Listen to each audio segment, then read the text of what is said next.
hard road. Yeah, yeah. So, tomorrow, what are you doing tomorrow? You wake up, 3 minutes. Wow. Honestly, tomorrow is the first Sunday of the month, and usually that's Communion Sunday. He said, what am I going to do tomorrow? You know, I haven't hugged my children in a long time. I haven't been in their lives. Before I even came to prison, I wasn't in my children's lives. I was so busy trying to make it in hip hop and make it in rap, right? That I sold dope. I hung in the streets, I played women. And if I didn't have bread, if I didn't have money, I wouldn't be around the kids. So my daughter, she ain't seen me since she was like 8 years old. She's 7 and she's 13. She don't really want to talk to me. My son, Isaiah, when I talk to him, he's not like overjoyed to hear me. I mean, they don't really know me. So tomorrow I gotta begin trying to find a way to patch up relationships I destroyed. I got a son in Texas. I got a son in San Bernardino that I'm trying to bring up here. He plays football named Brandon. I got so many people, man, that looked up to me, that thought the best for me, and tomorrow I think it'd be the first day of trying to mend those relationships back together. You know, I think that's the first thing. Just be with my wife and just take it slowly. I gotta get through domestic violence. I gotta check in with the road. And I gotta stay on the under because dudes want to kill me in the streets. I did so many things bad, man.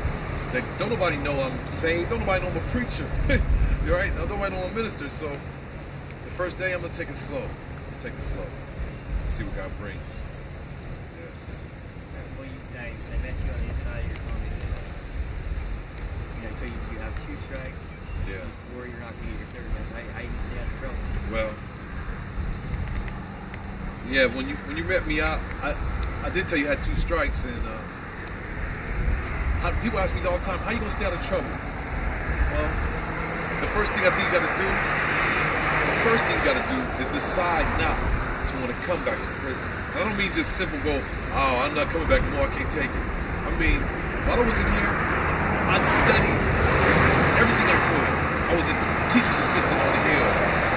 I spent my time learning something, not just the Bible, you know, but I was studying everything I could get my hands on.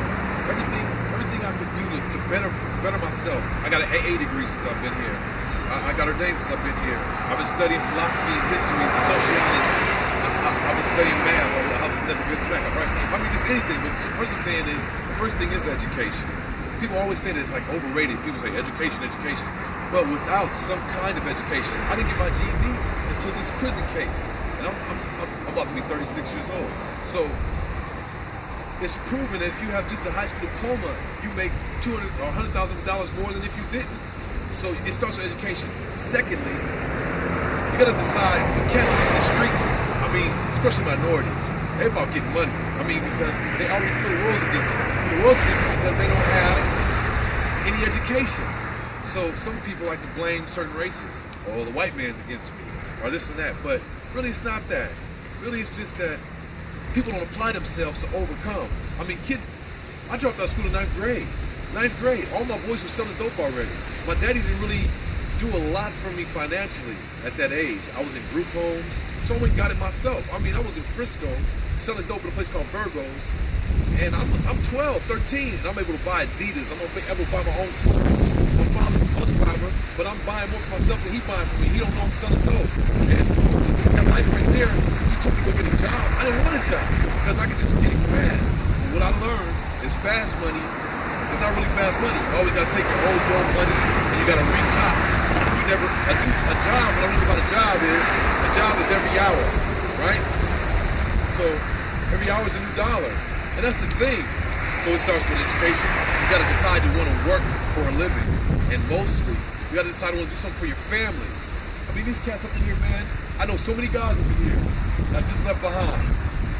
They talk about their children. They talk about the girlfriends they never had. They talk about their life situations. Most of them, I've heard that 40% of Americans or so don't graduate. 75% of those people come to prison, right? These guys don't have education. I met guys that couldn't read. Can't read. 35 years old can't read, but they know how to shoot you. I met guys that don't know how to do math. I met people here that they always say they were abused as children, they were raped, molested. I met murderers, I met kidnappers, I met everything. And none of them wanted to do anything about their situation.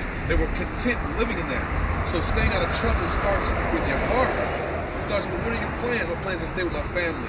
My plans is to stay in education, in the education realm. I want to do this, to share my life with people in hip hop and just the American society period. So maybe someone could see the road I went down is faulty. It's nothing.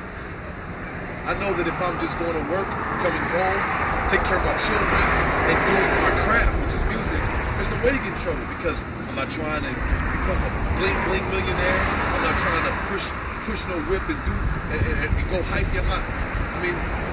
Living and having fun is great, but destroying my life to get it is foolishness. I have a friend that told me he gonna ride till he die.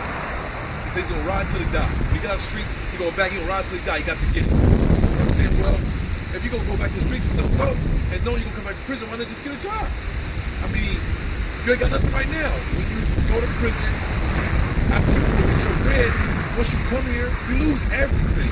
So it's better to have a stable life.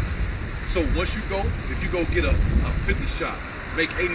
After you get the 50, get one more, you get 120. You buy a quarter ounce of dope. After you buy a quarter ounce of dope, then you get a half. After you get a half, you get a zone.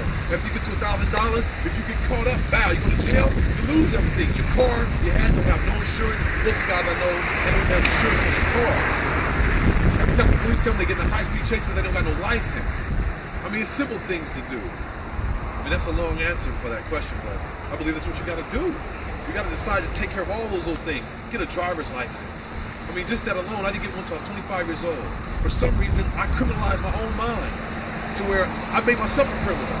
I could have been had a driver's license. My wife could attest to it. I used to get on high-speed chases with my child and my wife, man, because I had no license. I didn't commit a crime. I had no warrants for my arrest. But I go to high